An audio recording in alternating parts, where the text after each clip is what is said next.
It comes like a fleeting memory. Whatever you grasp just turns to dust. Like eye contact with a stranger. This is really difficult to reveal. The passing note of a song. The glimmer of the shifting sea. I think we can do it. I don't know if I'm in the headspace to talk about death and your dad and all that we'll stuff. Get there. We'll just get there. Okay, cool. Hey, to the shores. To the shores. Yeah. I'm glad to be here. Yeah. It's been 2 weeks. It's been 2 weeks. Yeah. We've been off, which we might as well just go straight into it. We've been off because my father passed away 2 weeks ago. And we're going to talk quite a bit about that on this episode. Kind of a hard thing to enter. Yeah. How do you get in the right headspace? I'll say up front, when we started this podcast, we were doing more interviews, and we interviewed him on the podcast. So he's actually episode 2. And we've gone and cut some clips from that. So we're going to play some of those and kind of, it's interesting cutting the clips from that episode. It was really emotional for me. But also I kind of imagined doing this recording tonight, not exactly sure what this conversation was going to be like. And I imagined playing some of these clips and then us talking and it sort of being like having another conversation with him. So I'm looking forward to that. I think it's just awesome just thinking your dad was our second episode. Our first episode, really, you and I just kind of introducing the shores. Yeah. And this very second episode was your dad. If that tells you guys anything about Matt's dad, which we'll get into more about. But it's super special to have him on. And yeah, it was. I just loved going back and listening to his voice like he was in the room. And I can hear all of his stuff that just pours out of him. So. You know, I thought a lot about my dad and who he was and his character and his wisdom when he was alive, but there's something, I was listening to Lex Friedman interview Edward Frankel, Oh yeah, the mathematician.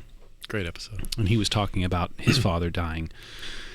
He said he was really close with his dad when his father was alive, but he said there's something really interesting that happened after his dad died. He said, my dad loved me, and love can sometimes be a bright and burning force. I'm paraphrasing Edward Frankel here, but he said, the thing is, when someone's alive that loves you, sometimes you hide from it. And when they're alive, you can do that because you can leave. You know, you can go away for a short period of time or a long period of time. But he said, after my dad died, his love for me, like I can't hide it from it anymore. It's there all the time. I can't get away from it. And I remember it was just a couple of weeks ago I listened to that episode, or 3 weeks ago maybe. And I just cried listening to him talk like that because I thought about my dad and imagined what it might be like. And I never, ever imagined that I would be on the other side of that now. Yeah, so soon too. So soon. Yeah. Your dad was still a fairly young man too. Yeah, he was 64, which I consider young. Yeah, I do too. He was also healthy. Didn't have there was no indication of anything wrong to him or anybody else. Yeah, he mowed his yard and his neighbor's yard that very day. The day he died, yeah. And again, that says a lot about your dad. I know, right. There's so many things. I think that's something that... Well, and he was mowing the neighbor's yard because the neighbor's dad had just passed away. Oh, wow. So he wanted to help them. And he mowed both lawns and went back to work and didn't come back. Yeah. I don't know how fast you want to get into all this, but I know we've talked a little bit about this, but like, what was your first reaction when your mom told you? Like, how did that kind of come to you, or how did you react to that whenever your mom first told you? Yeah. Well, I think when my son was born 17 years ago, it made me very sharply aware of the relationships in my life. And I think it's something like, oh, now I understand love. Mm-hmm. Like I met my son for the first time and I understood a father's love. And in that sense, I understood my dad's love for me for the first time. Mm-hmm. But in that was also this realization that, that'll be gone someday. Mm-hmm. My dad's going to be gone someday. I'm going to lose my dad. And I became terrified of that. Mm. And I always thought, well, it's a long way away, but still, I would think about it often because my dad and I were really close and I would talk to him, for long stretches of time. I would talk to him every day, like long, hour-long conversations on the phone, and I would see him, probably once a week. Mm-hmm. And so, when my mom called me, I picked up the phone and answered it. Hey, Mom, how you doing? Mm-hmm.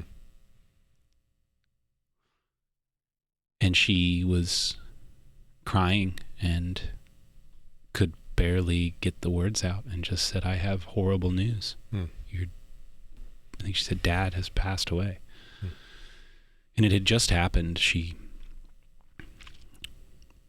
I just found him. And I just remember, to answer your question about my reaction, I remember having two distinct reactions. One was entirely bodily. Hmm. My body was immediately sort of started shaking like an engine that was starting, and then tears started coming and convulsions, and I felt sick and nauseous. And there was this other part of me, maybe my mind, which sort of stood at a distance and just watched with this sort of cold, almost cruel perspective of curiosity. Like, oh, so this is how you react when this event happens that you have been scared of forever. And some part of me was kind of coldly like, interesting. Oh, that's wild. Yeah. Do those worlds collide, or they just continue to kind of, were they still separate, like for a period of time as far as?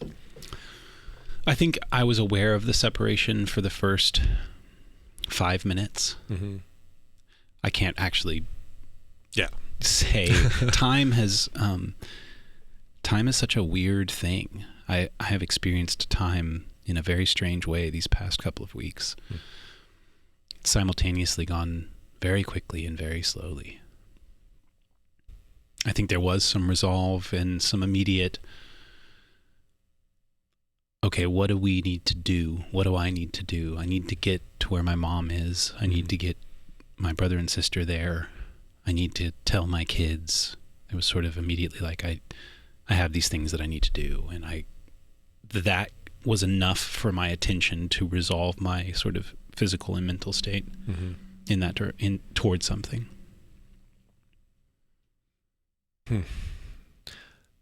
Just when you said that, there's two thoughts that went through my head. Was one, like, that seems kind of sad, like having to think about that rather than just being able to sit with it at that moment and be in that space. But at the same time, there's, I could just imagine even your mom, like, okay, my husband's passed, I need to call the kids.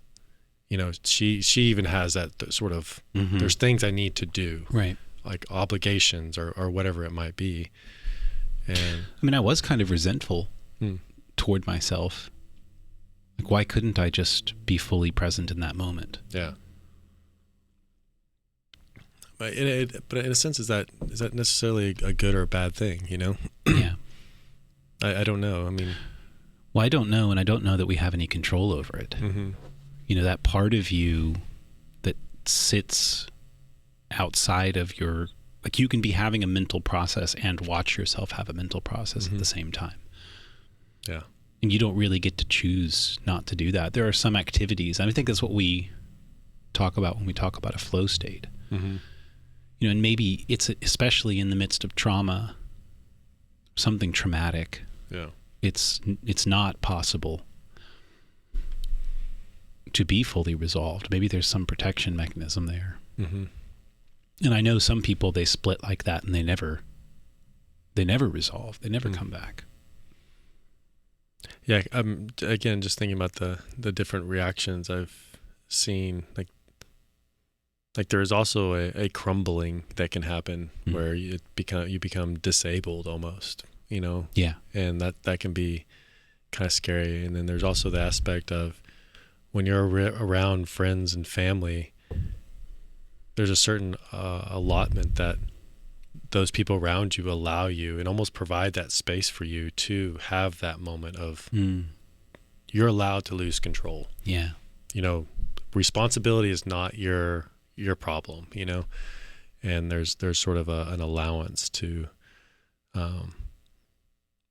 not have that watching person. That's a really good point, because so my parents live in San Antonio and we live in Austin, and so this happened around the 6:00 hour, and by about 9:00, I guess, my brother and I were in the car. His wife was driving. She drove us down. And I just remember that 1.5 hour car ride just feeling numb, kind of almost nothing. And it wasn't, I think, until I got there in the sort of next several days, I was provided a space through friends and family that were there at the house that came to take care of everything that needed to be taken care of, and just on a day-to-day basis, meals and provision and all of that. And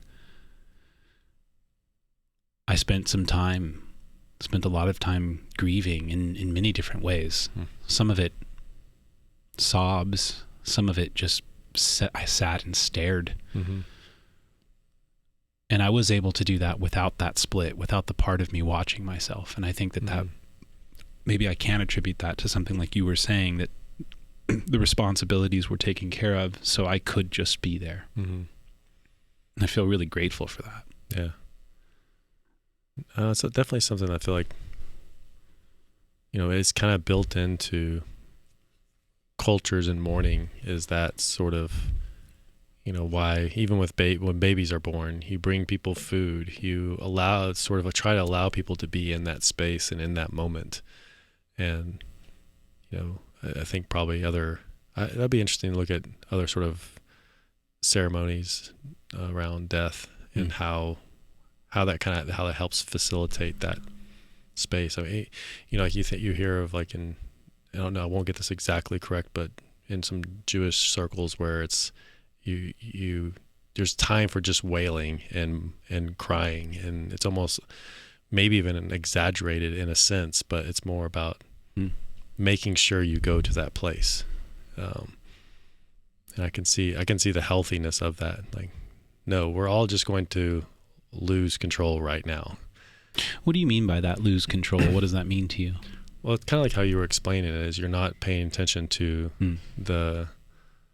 that person, the other you. It's the you that watches. Yeah. Yeah. And you can just fully incorporated in grief, something like that. So it doesn't necessarily mean gnashing and wailing, although it might. Yeah, it might. Yeah, I was just thinking more in the extreme cases where, maybe. Well, I think also people feel things differently, and some people are more expressive, and it'd be okay to be more expressive. Hang on one second. Okay. Oh, there. Now I got the little buzz. Yeah, it is going. Okay. It was with my mic. Oh, gotcha. Like, I feel like it's kind of cutting off the beginning of some of my words or something. Oh, interesting. Yeah. Okay, back in it.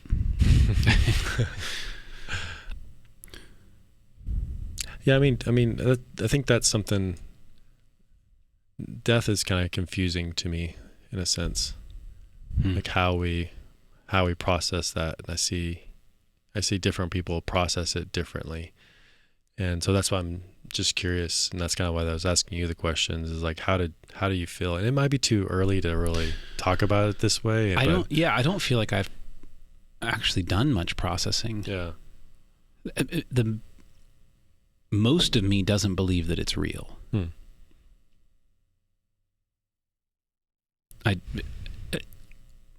it seems like too big of a loss to me personally, and to my family, my brother and sister and my mom and my his grandkids, my kids.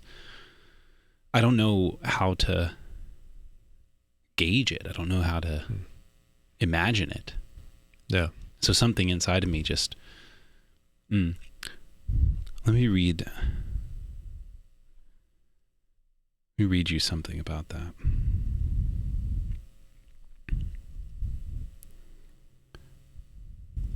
Any thoughts while I'm trying to pull this up? You just were zoned out. I was just zoned out. I was like, I'm waiting.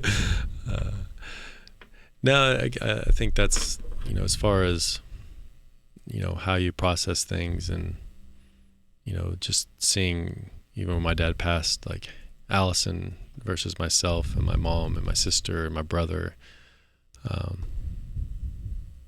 it was just interesting to see how we all kind of had a different way of engaging with that. And it's still hard for me to understand, what that means. Like for me, when I think of death, I tend to lean towards the time that I had with that person, and not as much as that they're gone. Like for me, it's almost like they're not gone really. And so, I don't know if that's good or bad or whatever, but I think what you said during the service, something about how somebody leaves a piece of themselves in you. Yeah. Let me read what I was thinking of. This is a quote. So you're asking about processing, and I was just feeling like I couldn't process it.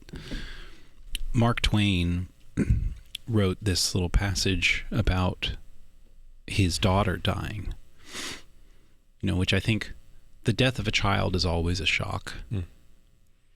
In the natural order of things, your children should outlive you. Yeah, totally. So Mark Twain said, "It is one of the mysteries of our nature that a man, all unprepared, can receive a thunderstroke like that and live. There is but one reasonable explanation of it. The intellect is stunned by the shock, but gropingly gathers the meaning of the words. The power to realize their full import is mercifully wanting. The mind has a dumb sense of vast loss, that is all. It will take the mind and memory months and possibly years to gather together the details and thus learn and know the whole extent of the loss." It's like he's almost describing, like that line, the power to realize their full import is mercifully wanting. Like it's a severe mercy that you don't understand the loss. Because maybe if you did, it would be too much and you wouldn't live through it. So this sort of dumb numbness that I feel, or lack of the ability to understand or imagine it, maybe there is some mercy in that.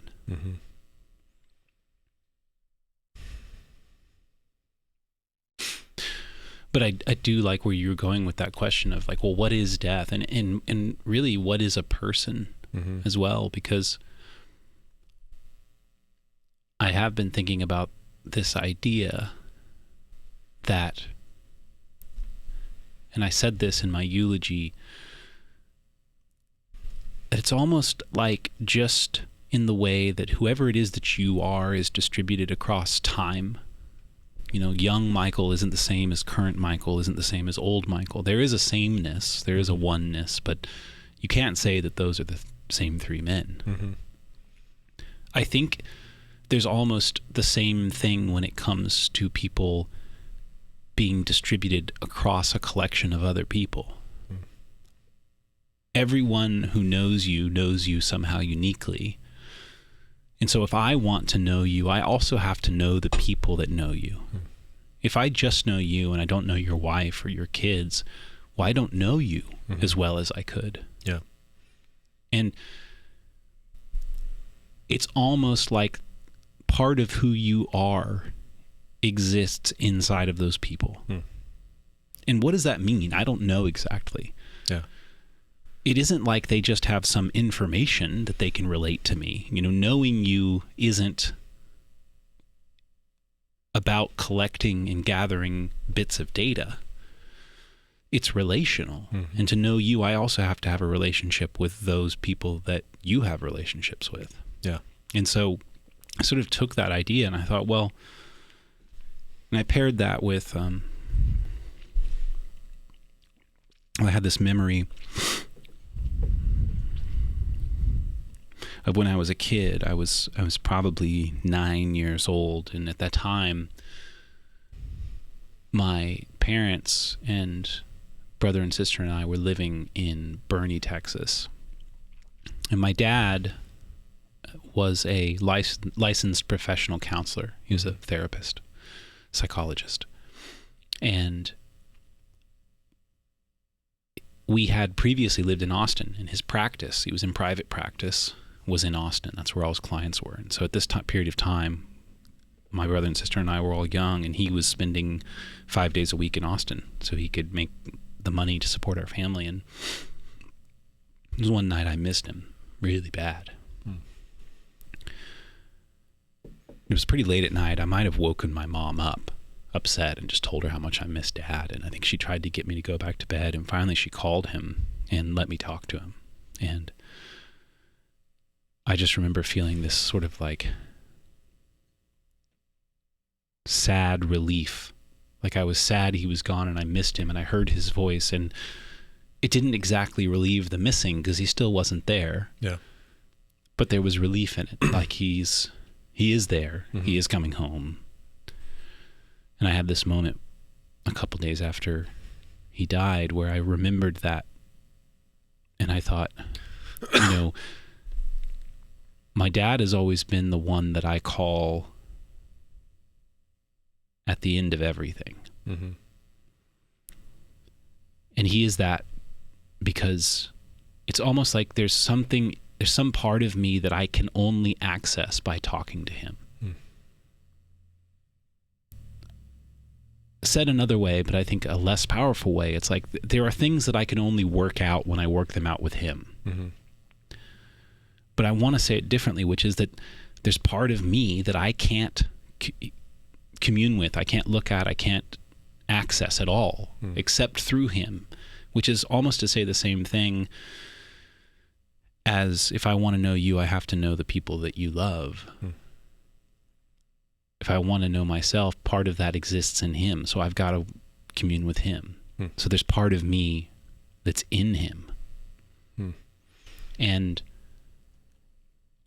I think that that's a true statement, but I don't know how to, quantify. Maybe it's not quantifiable. Maybe it's only qualifiable. Yeah. Well, I mean, you and I experienced this, yeah, and to some degree. So I think that's why I can understand what you're saying with your dad. Is you and I have conversations, and then you put a third person in, the dynamics change all of a sudden. In fact, that's one reason why we've enjoyed bringing other people on the podcast. Is it adds an element that is different, and so it also brings something different out between you and I, with that third person there, that we couldn't access without that person there. And depending on who that person is, it accesses different parts of both you and I because of that certain person. Like Allison brings out a certain aspect of you and I in the podcast situation. And so I just can imagine, your dad who, like you said, when your son was born, like there's some things that kind of like clicked for you and actually made that relationship even more valuable and more than what it was. But that's something you couldn't say that about any other man. You're talking about your father because now you're a father. Right. And you can't access that feeling, but only through your father. I mean, unless somebody also maybe acted as a father for you or something like that. But that it comes through that sort of relationship of being a father, and that's accessed through him, or by his memory too. But well, yeah. So that comes back to the question of what is a person, because, well, is that part of me that I could only access through him gone with him? Like, am I less whole now that he's gone? And I think not. I think actually because it wasn't a one-way street. You know, if there's some unique part of me that I can only access through him, there's also some unique part of him that he can only access through me. So there's some part of him that lives in me. Yeah. And, well, is that real? Is that true? Is that his person? Not exactly. But when you say you could maybe access it through memory, I almost feel like it's one of those sort of like left brain hubristic, totally, like oversimplifications. Yeah. Like, what is a memory anyway? You know, it's not like a video that you watch. Yeah. So I feel like there's something very real about that. Like Frankel saying, my dad loved me, and when he was here, I could hide from it, and now I can't hide from it. What is that love? Is it active? Is it current? He seemed to speak like it was. Yeah. He seemed to speak like it was so active and current that it was almost unbearable. And that isn't just him thinking about memories. That's something real and present and in the now.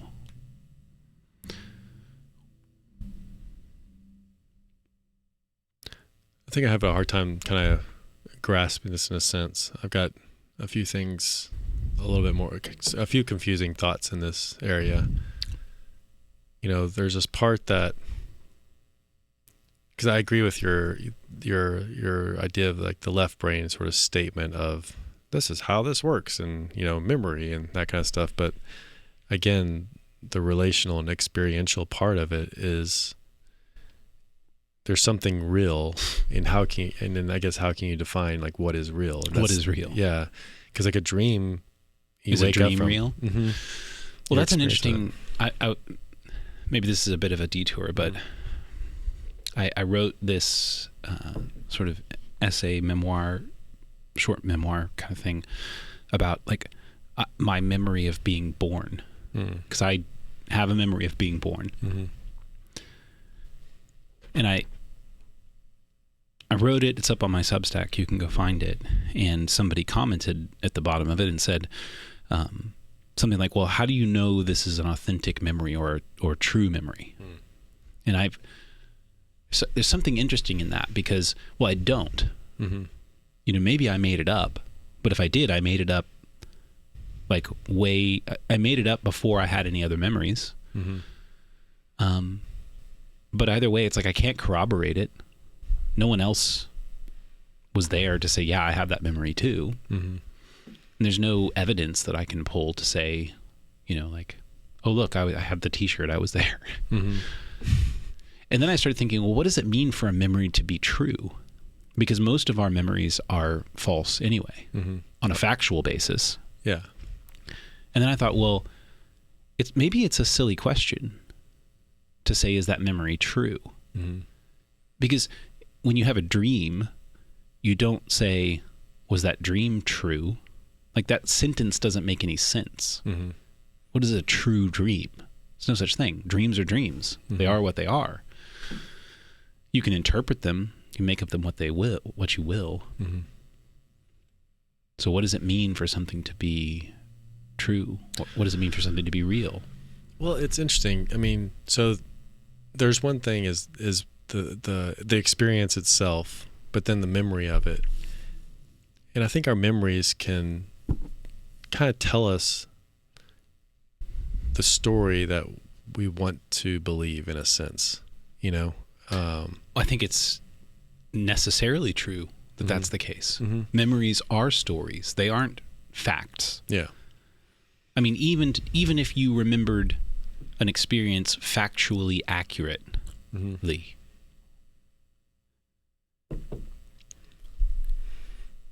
it's still a story. And I mean that literally. It isn't actually what happened. It's your experience with what happened. Yeah, you're making a narrative of it because you're not just saying red balloon, sidewalk.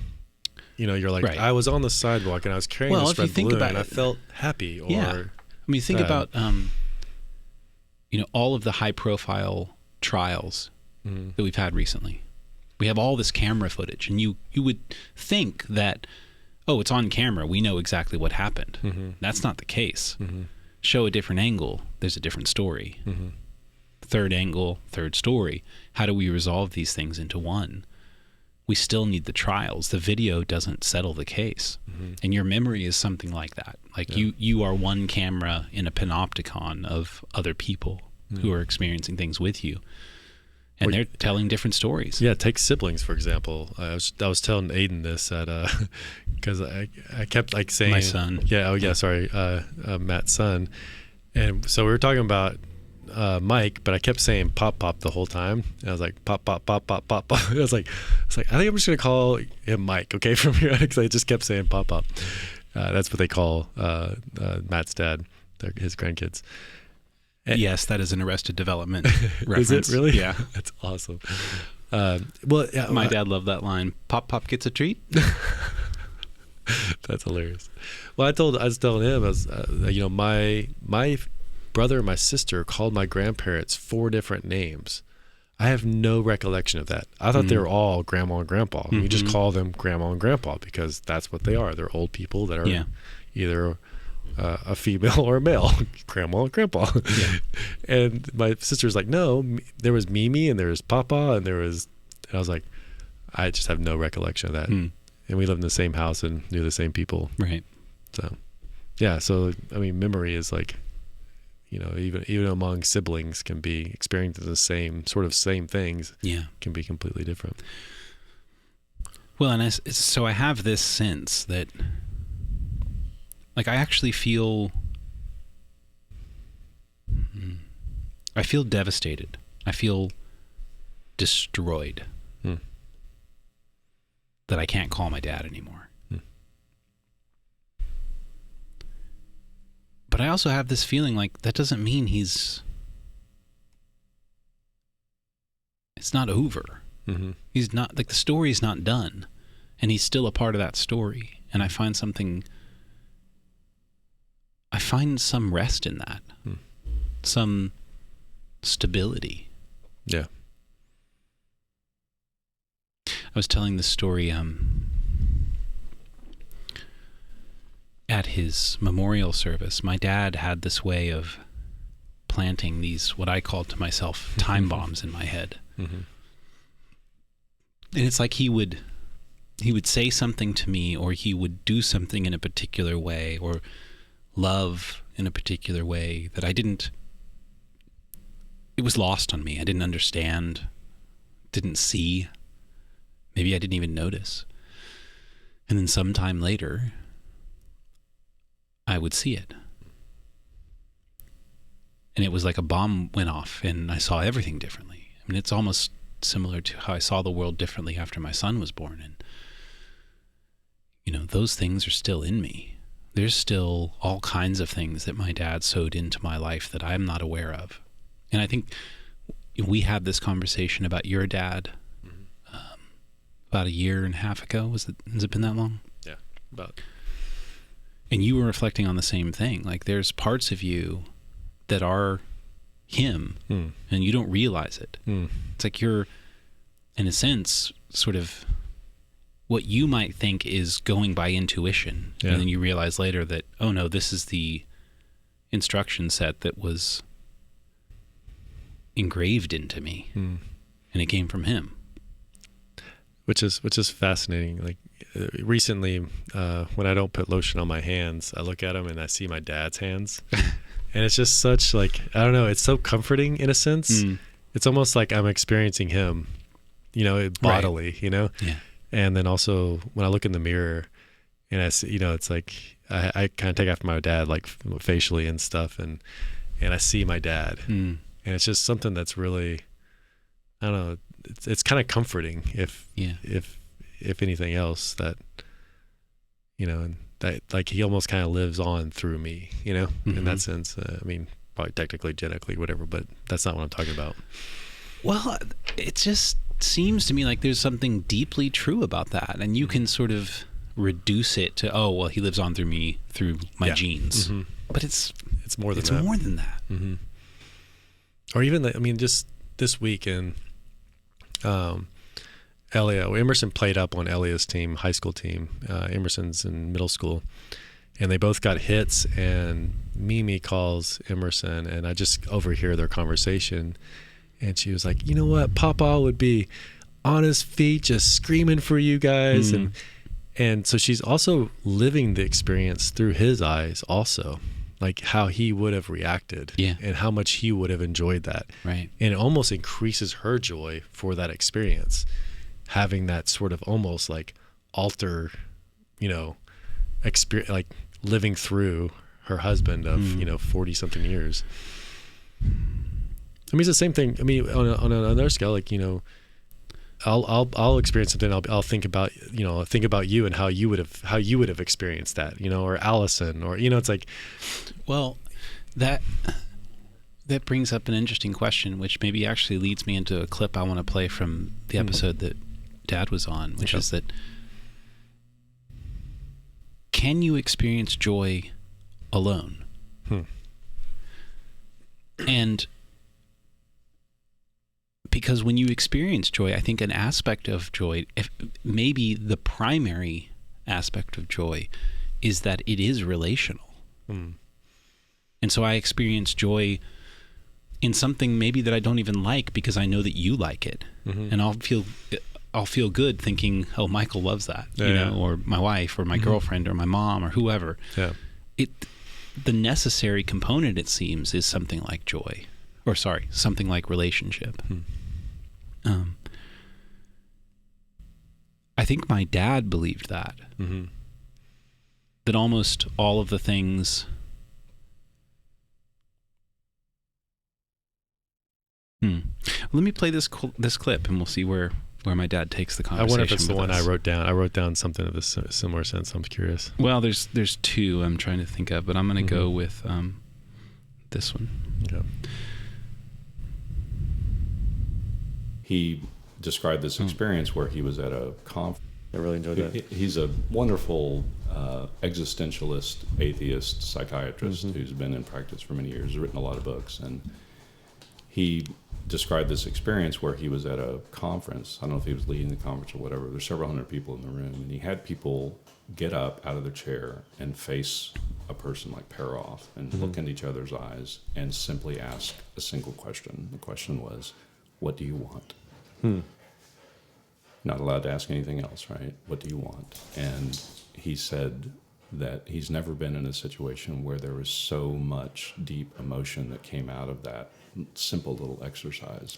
People weeping, talking about lost children and lost opportunities and meaninglessness. And he said, and these are by no means sort of ragtag people. These were successful people who, as he put it, glittered as they walked. So it was a great way to put it.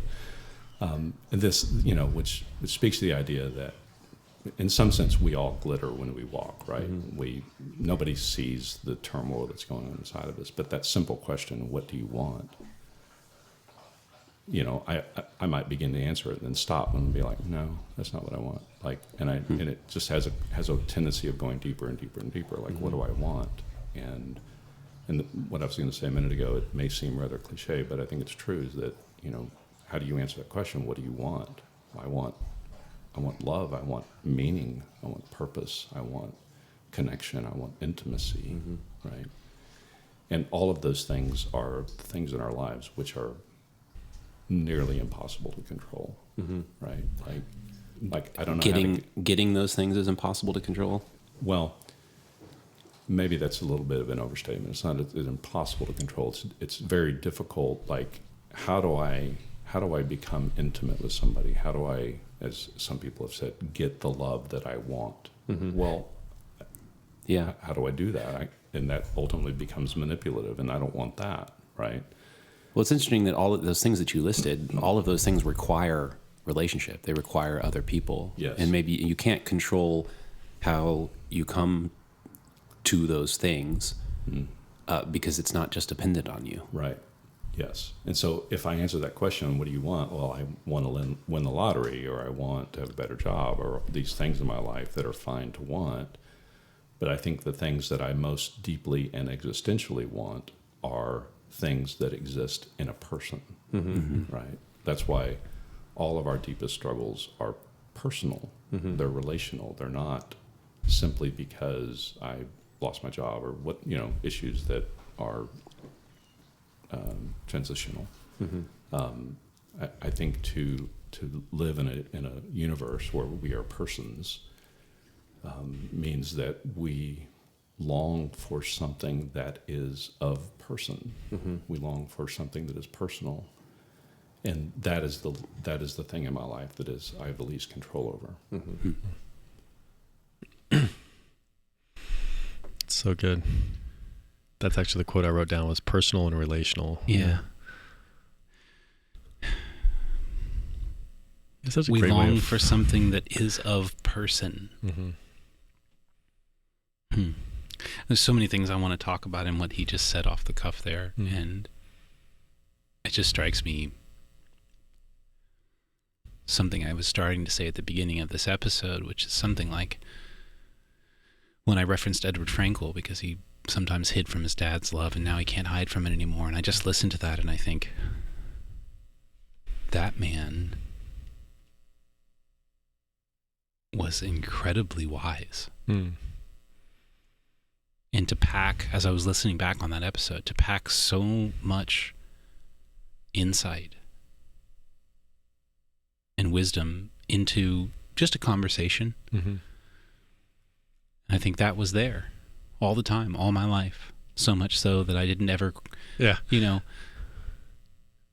Almost take it it's for granted only- or something like that. Yeah, but I don't think that that's the case necessarily, or maybe I'm just trying to be gentle with myself, but it's not like, oh, well, you didn't make use of it when you had it, because that's not true. Mm-hmm. I think it's something more like you can only kind of see things clearly when they're in the past. Mm. And I hear him talk like that, and I think, because it isn't like I wasn't amazed by him when we recorded the conversation. Mm-hmm. You just see it differently now. Or even I think, age and wisdom also helps you have more perspective on things like this. Like that was one thing that your mom, I took it this way. As she got older, she had this like desire to tape your dad. Yeah, that's To true. record your dad, to get these little nuggets of wisdom. And I just thought that was so special. Like your mom was like, this is something that needs to be recorded. And I just love it that your mom just took the initiative and I don't know that to do that. Like just she valued that in her husband, Well, she's a wise woman in her own That's true, yeah. right, in ways that astound me. And one of those ways is her foresight. Mm. My dad made a point in that clip, too, that I wanted to point out, which is he sort of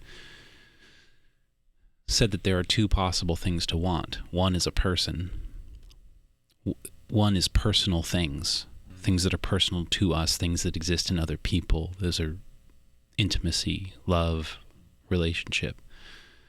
And the other list of things, I think he listed sort of like the lottery or money, job, car. Mm-hmm. Status. He used the word transitional, said they were transitional things. Hmm. And I thought that was really profound, is that all of those things are a means to an end. They're transitional. Mm-hmm. But my relationship with you, my relationship with my kids, my parents, is not a means to any end. Hmm. It's almost like it's infinite. I love you. Mm-hmm. Where that goes isn't of concern to me. Hmm. And maybe that's another pointer at something like this idea that someone's here and then they're gone is like a reductionist, left brain, rational, logical, reason-based idea.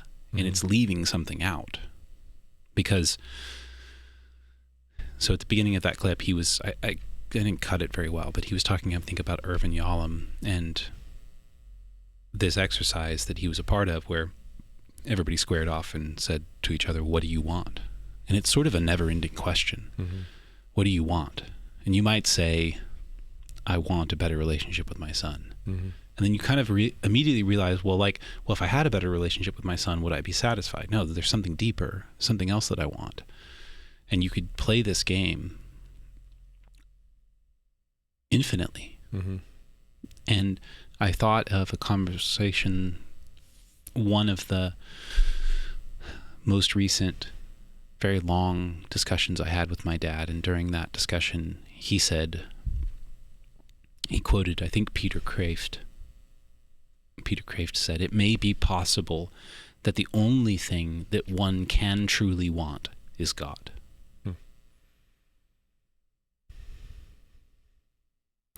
I think you and I have been what I call in the process of reverse engineering religion. Yeah. I recently started rereading G.K. Chesterton's Orthodoxy, and the way he states it is, I did try to find a heresy of my own, but when I had put my final touches on it, I discovered it was orthodoxy. Oh, yeah. And he made his own way there. And you and I have been talking a lot, and I've been thinking a lot about, what is this? What is God? Mm-hmm. And we've talked about heaven, and I've sort of tried to say, I think heaven is a placeholder word for something that we can't imagine or describe. Mm-hmm. And maybe God is something like that. He is a person, he is an entity, because the deepest level of everything is relational, and we have no idea how to imagine anything outside of relationship. And so God is someone who you have relationship with, and he is also the deepest thing that you can want, the truest thing that you can want. And I mean, not in that he's true, but if you were to truly say what you wanted, let's say you started with, I want to win the lottery. And I just asked you why. And if we played that game to the bottom, what you really want is God. It's so funny. I was going to go the same direction. It's like, oh, you want more money? What for? And there's a certain part where you start to come to the relational aspect, because what do you want money for? It's like, well, I want to take my family on a trip. I want to have a better home. But what for? Right. I want to have my friends over and have a party. And obviously there's some things that can be off on this, but it seems like a lot of the things that we want that are, I forgot how you're transitional, are really, when you start getting to the bottom of those why questions, like it comes back to the personal and the relational. And I think to your point, if you follow that road all the way down, you get to something like God. And that's something that your dad also talked about, just our existential need and want to be fully known. And I think that's something that I've heard from him, quite a few times, as far as like, we just have this existential want. And I think I wrote down the quote that, maybe you have the clip for this, but, inside of us is an inconsolable secret that we cannot hide and we cannot tell. I've got it. Oh, you've got it. Oh, that's great. Let's play that. Okay. The point being that I think that is sort of within the psychological nomenclature, we talk about resistance, right? That is that as we're having a conversation with somebody and we're beginning to uncover what's really happening, there's a part of all of us that is just like, no, oh, well. Yeah. I don't really want to. That's too much. If I open that door, then that door's never going to be closed. And if I start, I've had people say, I just feel like if I start crying now, I'm never going to stop. Right? And that's so sad. Yeah. And I think that's true in one sense of all of us. Yeah. Right. Like, what is that part of us that? So Lewis talks about this idea in The Weight of Glory. He talks about this idea that inside each one of us is an inconsolable secret. He says it's a secret we cannot hide and we cannot tell, though we want to do both. Yeah. It's a secret we cannot tell because we've never experienced it, and it's a secret we cannot hide because our experience is always suggesting it. And I read that, and part of me is just like, that's maddening. Like, what is he saying? But I also read that, and I'm like, I know exactly what he's talking about. Yeah, totally. It's hilarious. Yeah, you said something earlier. This is one of my dad's favorite passages. It's from C.S. Lewis's The Weight of Glory. The secret I cannot hide and cannot tell. It's like that passage peers into the problem of existence. That's like the definition of existentialism, is that passage. Your dad really loved using that term, existential, like the existential angst, or the problem, or the existential desire. You know, I think that was. I feel like I'm talked about in the same lines of that, which I feel like I always resonated with your dad in the sense. The way he talked about paradox was something that just, I don't know, always resonated with me, like being able to live in paradox. Yeah. And I don't know, like a kindred soul, like when you find somebody who says, you know, the be able to live in paradox, it's like I feel like I connected, like it's like, yes. Yeah. I heard what does that mean to you? And it was just always great to ask, because I could always ask your dad those questions and push on him, and he would just always graciously accept. I heard this quote recently. Somebody said, I don't remember who it was. The opposite of a small truth is a lie. The opposite of big truth is another big truth. I think that's the essence of paradox. And it isn't that something is contradictory to something else. It's that two really important true things exist at the same time, and they seem to be at odds, but they're not. Well, the whole thing is like the whole, how does it tell, and you cannot hide and you cannot tell. It's like, yeah. But at the same time, that you're like, what is that? And you're also like, yes, that's true. Yeah, right. And there's like a relief in that. My dad even made that sound as he was describing. It's like, it hurts, but it's true, and that actually feels good. Yeah. Yeah, there's a little bit of angst in it, and also peace.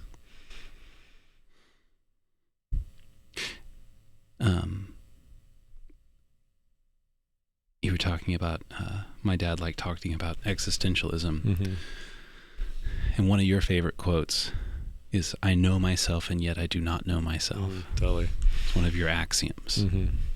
And this is a clip of that coming up in that episode with Dad, and here's his response. Yeah.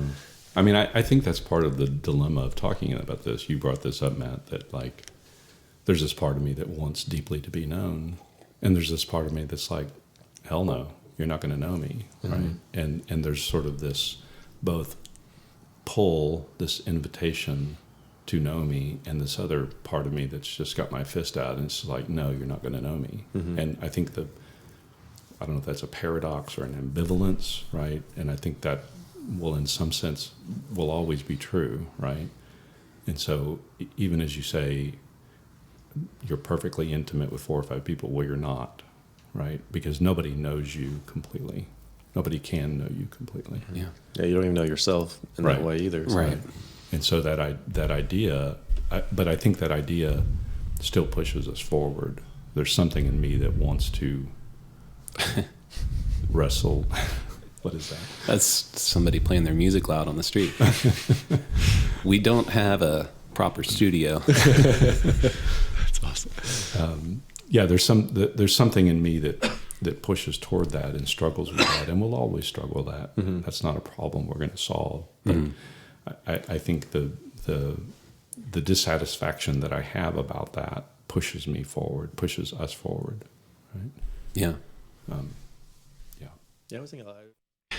I love that. The dissatisfaction of that is what pushes us forward. Yeah. There's something beautiful and horrifying and amazing in that statement.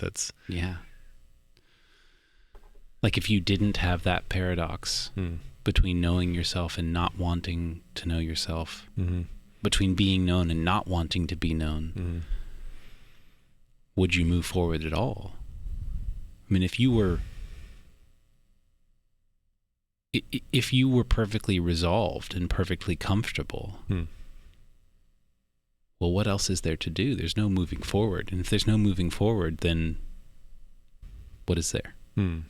Death, because you live inside of time. I mean, if you live outside of time, it's perfectly fine. I mean, that's that placeholder word for God. You'd be a god, but you're not. You live in time. Yeah. Or even being an idea of satisfaction and dissatisfaction, like the paradox of that. Like if you were completely satisfied and that was a final statement, then there's no reason to move forward because you're satisfied. But in that statement, we also find this sort of little thing that kind of boils up a little bit. It says, you're not satisfied. That's not enough. Right. It's kind of like if you were to answer the question, what do you want? And you think I really truly answered it. Yeah. There would be something that would boil up and say, did you? Yeah. Or so, even you said about the, what's bigger than a truth is a bigger truth, or what's the opposite of a big truth? Oh, yeah. Is another big truth. You just see this in the world around us as we we have this idea of who we are and how we function. And then all of a sudden, which is useful and helpful, and it could be a complete revelation, but at some point another truth comes and almost surpasses that. It wasn't that was untrue. It was something, a greater sort of revelation has come to shed light on something more. Right. And I think that's where that dissatisfaction is that, we do receive a certain amount of satisfaction when we experience that truth or that perspective or idea. But at some point you go, is that really it? And I think that's something that if you don't follow that, I think that leads to sort of an internal death. Well, and maybe if you do follow that, it also leads to death. Because if you are resolved, comfortable with the paradox, you don't really have much use for time anymore. And so you expire from this timeline. And it's back to this question. I was like, well, are you gone? I don't know. But there's something else that he said. I'm going to play another clip. Yeah. This is a shorter one about wisdom that reminds me of. This is right after we talked about suffering. It might be. I think so. That's another clip I definitely want to play. Well, I think that's one thing I'm super thankful that we had your dad on the podcast. Almost wish we would have had him on a couple more times. I know, I do too. It was just obviously you had the privilege of being his son, and I had the privilege of being able to be your friend and know your dad and kind of just sit around and have those conversations with him. So it was I don't know. I can see why your mom would want to record him. Yeah. And both of those extremes need to be somehow corrected into something more of a healthy balance. And I think that's the position we're always in, right? Yeah. Like I see that I'm this way and I need to not be so much that way. And then I switch to the other side. We're always sort of swinging back and forth between one or the other. Yeah. And I look at wisdom in some sense as one way to talk about wisdom is a sort of an absence of anxiety, right? Like I'm kind of okay being here. I don't need those swings. I don't need to be quiet, and neither do I need to be loud. I don't need to be confrontive. I don't need to be non-confrontive. That's super interesting. That blew me away. The definition of wisdom being an absence of anxiety. Because you might say wisdom is something like sage advice. Or, something like knowledge, something that's about intellect. Yeah, applied knowledge or understanding. Yeah. But he's actually saying, no, maybe part of wisdom is well, I'm not really anxious about the ways in which I'm on the right or wrong side. I'm swinging back and forth on some pendulum between understanding and not understanding, knowing myself, not knowing myself. And I, at the beginning of that clip, I think somewhat in my youth, naively said it's about finding a healthy balance. And my dad saying, no, not exactly. It's about not being anxious about the fact that you're on the wrong side of that all the time. Yeah. And it'll move back. Mm-hmm. And I don't need to be, how did he put it? I don't need to be quiet, and I don't need to be loud. I don't need to be confrontive, and I don't need to be non-confrontive. I'm okay. I thought about, and I think I said this after, further on in that episode, like that does seem to me to be the way that older, more wise people are, is they're okay. Shit's going on. People are dying. Health is failing. Hearts are breaking. And they're okay. And you want to listen to them because they're sober. They're sane in the midst of sober. chaos. That's a really great, Yeah. there's a soberness to wise older people. That's refreshing. Yeah. Well, it's interesting too, because your dad also talked about how a wise person also knows when to be loud and when to be Yes. soft. And he was talking about the fool too, and knowing when to apply. Like, in the Proverbs, it talks about, don't rebuke a fool unless you become a fool too. And it's like also to rebuke a fool. It's like it has the same things, but It both says don't rebuke the fool and also rebuke the fool. Yeah. And there's something about knowing the right time and application for that. Like would this be helpful or useful? Because it's also, in some instances, I've seen this publicly done in different debates and talks and stuff. You could tell sometimes a person will let something go, and other times they're actually addressing it, but it's not to the person, but for those who are listening. And I think there's something in that too, is that, okay, I'm going to address this person's question, but I know this person's not going to listen, and it's basically fruitless or futile, but they answer it because the audience needs Someone to else hear needs that. it. They need that. Yeah. And so in that sense, like, rebuking the fool is actually helpful for those that are listening and around, I have that clip. Oh, do you? Okay. You want to play it? Sure. Why not? I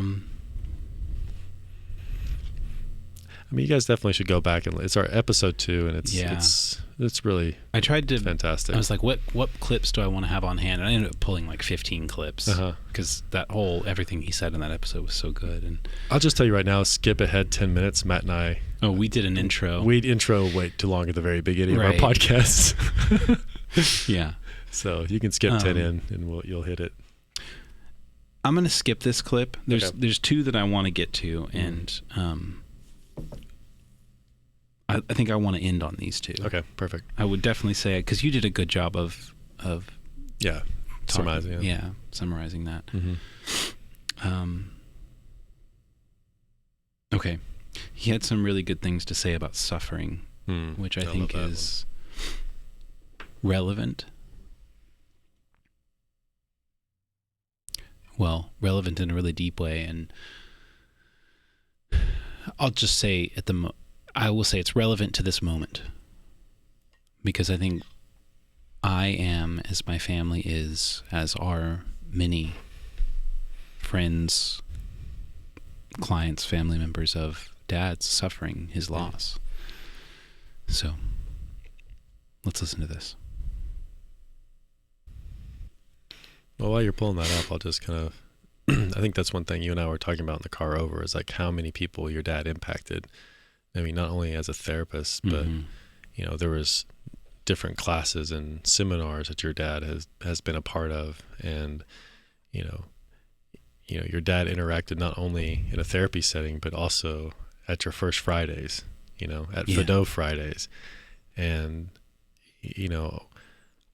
I always noticed that people did defer to your dad as sort of like an elder, like a wise person. And that was something that, you know, I think your dad's comment in the podcast about, you know, someone said that they did this good thing. He did this good thing for them. And he was like, oh, thanks. You know, he was like, I should have asked, what was that? Or how did that impact you? Mm-hmm. And so, you know, I think there's something even like he would not probably even understand his goodness and the wisdom that he carried. So I think there's a part of us that doesn't want to understand. I kind of wonder too, is like it's hard because I think on one side it's like to be able to say thank you, like he mentions in that podcast too, and just say thank you, and accept something. But there's also a part of you also know your own depravity and your own how you fall short, and so there's something about that, something in there that kind of keeps you in check as far as, you know, how, I don't know, do you have it pulled up or? Yeah, I do. Let's, I want to talk about that. So let's listen to this little clip of that story he told. Well, I mean, I think we all have questions of ourselves and others that some which we ask and some that we don't ask, that lead more in that direction. But I think what also happens is, and this happens in the therapy office as well, but hopefully, at least the goal is it happens less, and that is that it's not just a question of the other person. I'm also having to mediate my own anxiety, right, and what I'm feeling in the context of that conversation. I had someone the other day, that not in a therapy setting, a friend, and this person said something very kind to me about something that I'd done for them some years past, and I felt a little self-conscious, right? And I thanked them and I told them that was very kind of them to say that. But I noticed after the interaction, I thought to myself, why didn't I ask them more about that? Like, why didn't I say, how was that helpful to you? Yeah. Right. You just let them thank you, and you said, pretty much, you're welcome, and went on. Yeah. Right. And I had to ask myself that question, like, why didn't I push the conversation a little bit? It wasn't fundamentally uncomfortable, but I think if I had asked that further question, it would have changed the tone of the conversation a little bit. And I'm still not done sort of thinking that through as to why I didn't, but I think there's a sense in which it seems awkward, like, you know, like, how did that, why did that? It's like, oh, well, you know, it's like, well, that's why I say I don't think we're used to people asking that question. Yeah. And certainly not in a way that is just sort of like as a result of a natural conversation, right?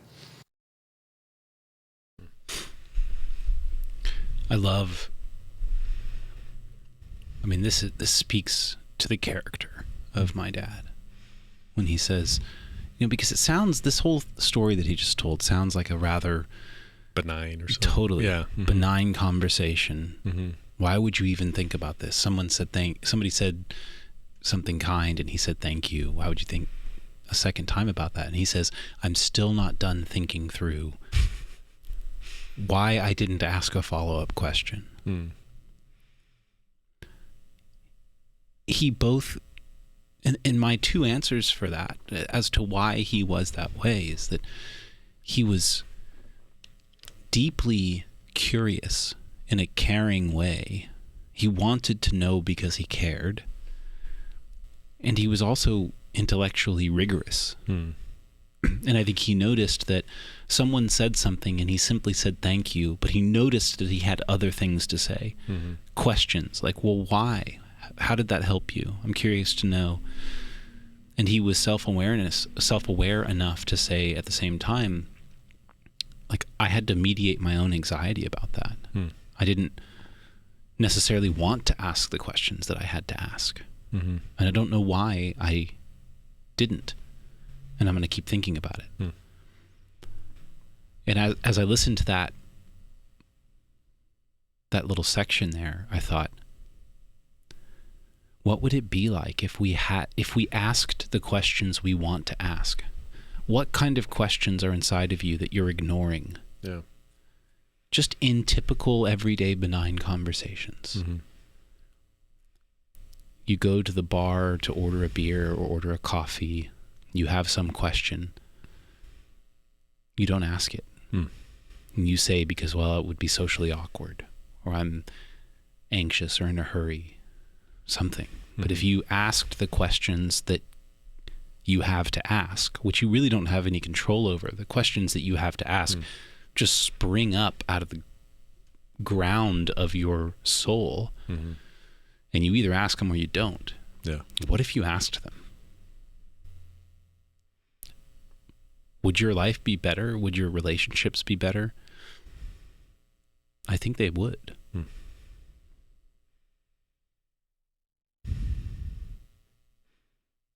Yes. I was just thinking, I kind of tend to do this in my head as far as, I would say a lot of the times yes, and sometimes no. You know, I well, think it would be, you'd have to learn. You have to learn, but sometimes you have to. You'd have to make the mistakes in order to learn that, which in that sense I really do. Learn which of your questions are the right questions and which are the wrong questions, and which questions need more time, better formulation. But I think about a child. Like, a child's always asking questions. And at some point we grow up and stop asking questions. And it reminds me of that Pablo Picasso quote, "Every child is born an artist. The trouble is to remain one as you grow up." We stop making art. We stop asking questions. Well, I think too, it's just afraid to fail. I think that's a part of that too. Is like, if I ask the question, maybe my love will be unrequited. You know, unrequited. Yeah. Yeah. Or unreciprocated. Yeah. It's like, or that, you know, maybe I'll look like a fool if I ask this question. Like, I can think of so many times in philosophy class, I'd be like, oh no, but what if that's such an elementary question, you know, and I don't look smart, or I don't, you know, I'm not sophisticated as other people. It's like, that's why Dad said you're always mediating your own anxiety in the middle of every conversation. Or business wise. I mean, and if wisdom is the absence of anxiety. Yeah. And if you can remove the anxiety by just asking the questions and being okay with the answers, you could be wise. Well, I was just thinking about that today. I was talking to a friend of mine, and I do these entrepreneurial sort of, we submit our ideas and we kind of tear them apart. And these guys that I'm around are just so insightful and so much experience. I kind of feel like I'm the third wheel in the room, you know. I was telling him this today, and I was like, man, I just need to be a fool, you know, to be okay with being the fool again, because I'm an expert in many areas, you know, and I think I'm looked up to in a lot of areas, but I need to be in areas where I am the fool, you know, and being the fool of the areas that I think I'm an expert in too. You know, it's like, so I don't want to overstate it, but sometimes putting ourselves in situations where we're a little bit out of our depth and like kind of being okay with being the fool, you know, I think there's something healthy in that area. Okay, let's go to suffering. Okay, and then roll it up there. And then I've got a pathway. Okay. From there. To closure. That's right.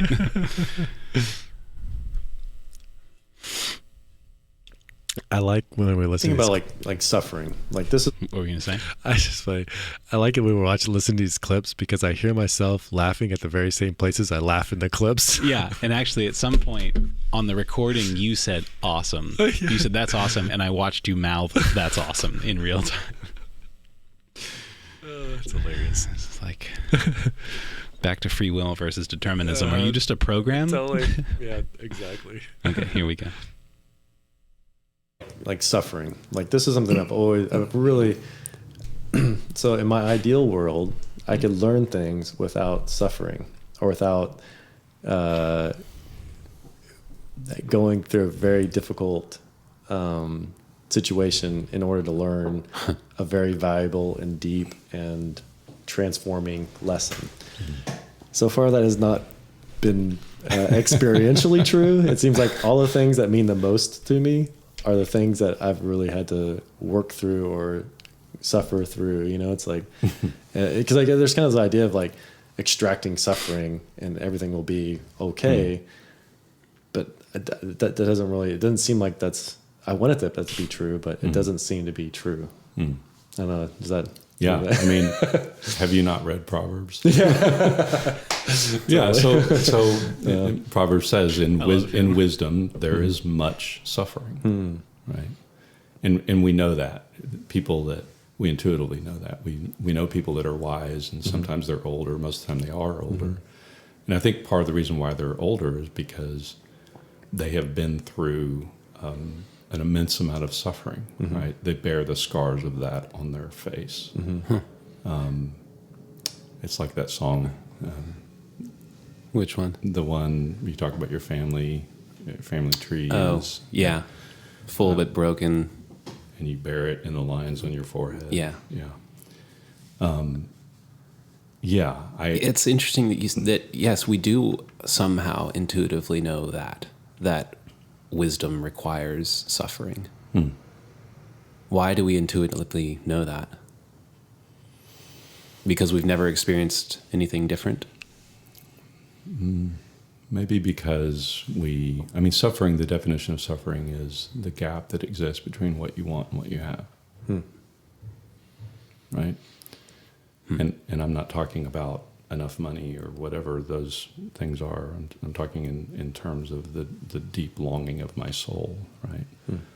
I want a certain thing. I want justice. I want love. I want beauty. I want goodness. And I glimpse that, right, at times. And it sort of pings a place in me that I'm not necessarily all that familiar with. I don't know what to do with. I don't know how to describe it, right? But yes, I think suffering, we intuitively know that because we know that we long for something that we don't have, or that we have very little control over. So Jung once said that all neurosis, and I'll just use the term neurosis in a very sort of loose way, that is, those ways that we live, those things that we do, that are just sort of compulsive and we don't know why we do them and whatever.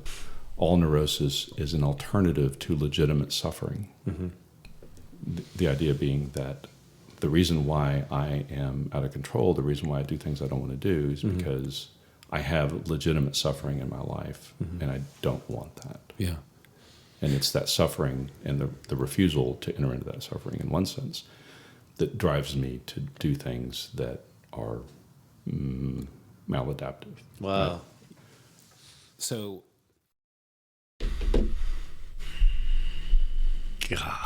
bombs. Yeah, I had to write it down. That's why I wasn't texting. The whole idea of neurosis being caused by the rejection of suffering. All neurosis is an alternative to legitimate suffering. Yeah. I love that quote because it's the idea that there could be legitimate suffering. And if there is legitimate suffering, then there is also illegitimate suffering. Unnecessary suffering. There is necessary suffering, and I liked his definition, which is the definition of suffering is the gap between what you want and what you have. And if you're honest about what you want and you're honest about what you have, well, you don't have what you want. And you have to suffer that. I also was just lit up. Like, my dad quoted one of my song lyrics. Oh, really? I didn't catch that. Yeah. Oh, that's badass. You bear the lines of your broken family on your face and the lines on your forehead. And it's Which like, song was that? Dad, it's called Into the Light. Into the Light, okay, yeah. It's on the Hard Rains. But like, he's referencing Carl Jung and C.S. Lewis and many other people in that, and just without thinking about it, just referenced me. Wow, you're in the Well, no, I'm not, but I feel like I was blushing. yeah, like he yeah. With those people? Like, Yeah. he mentioned me? He mentioned me. But it's not about those people. It's that he mentioned me. Yeah, totally. Mm-hmm. Somehow something I said was a part of his thinking. And maybe this goes back to, you say this all the time. Like, you'll start to quote something or recall some conversation or some memory, and you'll say to me, I don't know if you said this or I said this. One of us said this. It doesn't matter. It's like you and I have merged into some sort of Yeah. We have a third person. brain or heart right? or whatever But it is. I really do believe that all relationships that are based on love are like that. And that is the same idea that we were talking about earlier, is that there is something of me that lived in my dad, and there's something of him that lives in me. And so he's not gone. Yeah. He's just different. And that's beautiful. And also, as I was listening to that, I just thought, you can't avoid suffering. Because if the definition of suffering is the gap between what you have and what you want, and if what Peter Kraft said is true, and that it may be possible that the only thing one can want is God, that as long as we are here inside of time, we will be suffering because we won't have what we want. And that really brings Carl Jung's point full circle, which is that we do all sorts of things, and to use my dad's word, which are maladaptive. We have all these compulsions. We do all these things that we don't really want to do. We're just trying to avoid the suffering that is intrinsic to this life. And if we can suffer legitimately rather than illegitimately, and if we can not turn toward neurosis but turn towards suffering, I think we will move down the road towards something like a lack of anxiety or wisdom. And that's going to be a much more comfortable and productive life in the midst of suffering, which we cannot completely ameliorate. Well,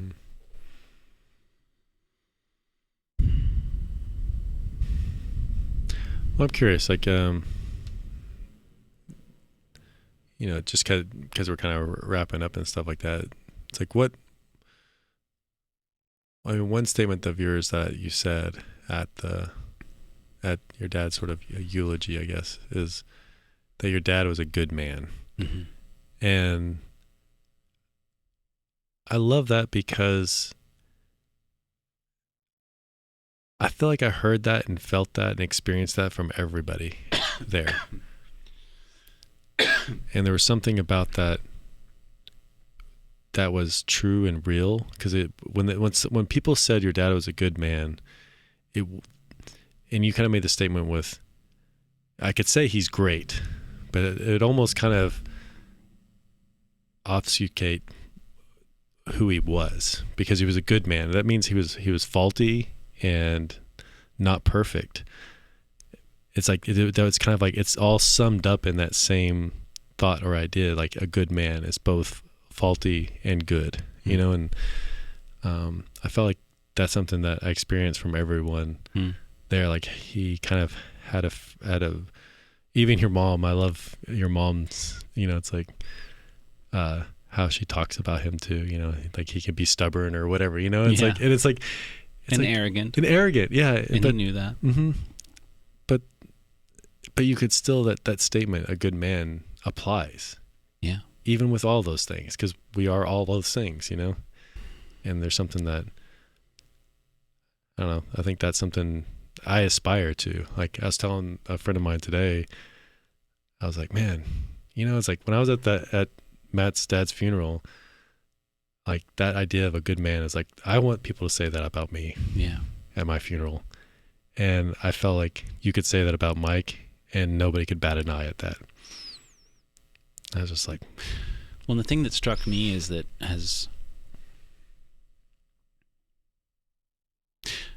maybe I'll put it this way. I've never been at a memorial service or funeral in which I was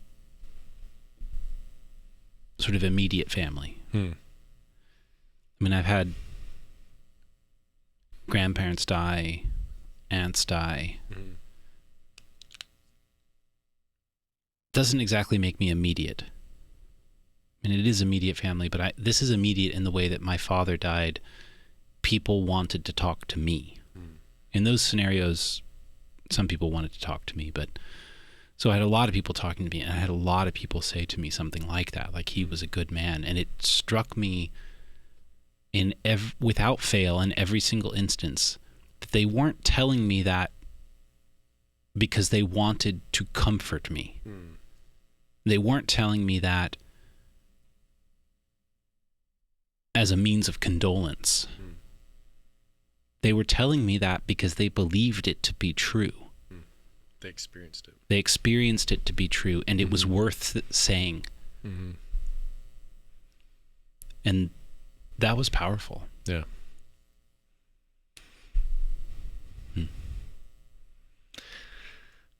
Well, To Mike.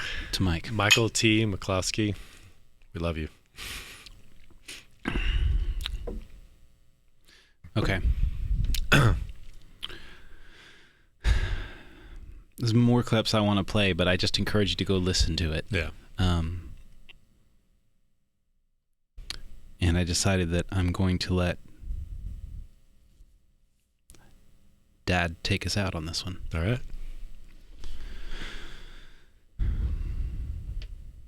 Is there anything that you want to leave us with, or No, I'm to just wrap up? thinking about this conversation and how it's gone in this direction. I don't really know how we got here. I don't either. I don't really know where we are. We recorded it though, so I we know, can figure that like, out. Yeah. Well, it's suffering and joy and wisdom and struggling with yourself and whatever. And yeah, I'm glad it went in that direction. Yeah, me too. Yeah. Yeah. Thanks for coming. Yeah. Thanks for being here. Happy to. You're welcome.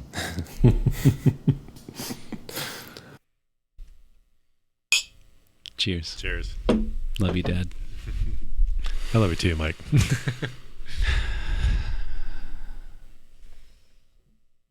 Just leave it there.